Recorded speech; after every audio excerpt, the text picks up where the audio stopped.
Bonjour, aujourd'hui on va décortiquer un mot qu'on entend absolument partout en ce moment, surtout dans la tech, le prompt. Il est sur toutes les lèvres, mais qu'est-ce que ça veut dire au juste? Allez, c'est parti, on plonge dedans.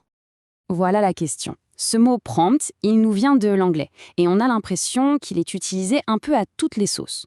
Pourtant, il a une origine et une signification bien précises. Alors essayons de mettre un peu d'ordre dans tout ça. À la base de tout, l'idée est super simple. Un prompt, c'est un signal. C'est un peu comme si l'ordinateur nous disait « Ok, je suis prêt, j'attends tes instructions ». C'est vraiment le point de départ, une invitation à démarrer le dialogue entre l'humain et la machine. Mais ce simple signal, en réalité, il a plusieurs visages. Tout dépend du contexte dans lequel on se trouve. Pour bien comprendre, on va explorer ensemble les trois grands univers du prompt. On commence tout de suite. Premier arrêt, le monde de la programmation. C'est vraiment là que tout a commencé, dans ces fameuses interfaces en ligne de commande que les développeurs connaissent par cœur. Dans cet univers-là, le prompt est très discret. C'est un tout petit caractère, un dollar, un chevron, qui clignote sur un écran noir. Son message est simple. Le terminal est prêt, il attend un ordre. Pour les développeurs, c'est un outil de base, indispensable pour gérer leur projet et optimiser leur travail. On passe maintenant au domaine qui a rendu le mot prompt célèbre auprès du grand public, l'intelligence artificielle. C'est sans doute la facette qu'on a le plus en tête aujourd'hui. Et là, le prompt change complètement de nature. Ce n'est plus un simple symbole. Ça devient une instruction en langage de tous les jours. Une phrase, une question, quelques mots-clés qu'on va donner à des modèles comme ChatGPT pour qu'il écrive un texte ou à DALL-E pour qu'il crée une image. C'est l'étincelle créative qui va guider la machine.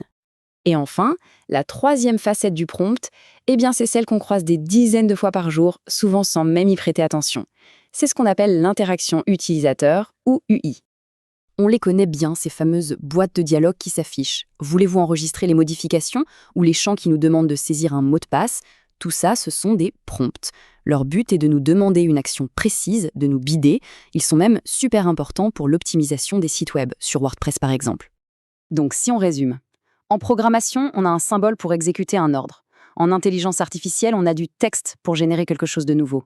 Et dans nos interfaces de tous les jours, on a une boîte de dialogue pour obtenir une réponse. 3 contextes, 3 formes, 3 buts, mais toujours la même idée, démarrer une interaction. Bon, on a vu les différents types de prompts. Mais alors, comment ça marche concrètement, surtout dans le cas qui nous fascine le plus en ce moment, celui de l'IA? Prenons un exemple bien concret. On donne cette instruction un peu folle à une IA qui génère des images. Ce n'est pas du code, c'est une idée, une vision. Le défi pour l'IA, c'est de déchiffrer cette demande pour la transformer en quelque chose de visuel. Le processus est assez logique, il se fait en 3 étapes. D'abord, bien sûr, il y a la formulation du prompt. C'est nous qui parlons. Ensuite, l'IA interprète la demande. Elle analyse les mots, leurs relations. Et enfin, elle met ses algorithmes au travail pour générer un résultat qui, on l'espère, colle à notre idée de départ. Et c'est là que tout se joue. Ce n'est pas de la magie pure. La qualité de l'image de notre astronaute, elle va dépendre de 2 choses. D'un côté, la clarté et la précision de notre demande, et de l'autre, la puissance de l'algorithme de l'IA. C'est une sorte de danse entre l'humain et la machine. Du coup, on commence à comprendre que savoir formuler un bon prompt, ce n'est plus juste une petite astuce technique. C'est en train de devenir une vraie compétence clé pour l'avenir. Pourquoi? Parce que savoir prompter, finalement, c'est savoir communiquer une idée de façon claire et efficace à une machine. C'est une compétence qui va nous permettre de créer plus facilement, de résoudre des problèmes complexes et tout simplement de mieux collaborer avec les outils technologiques les plus avancés de notre époque. Voilà, le mot prompt est un peu moins mystérieux maintenant. C'est ce qui fait le pont entre une intention humaine et une action numérique.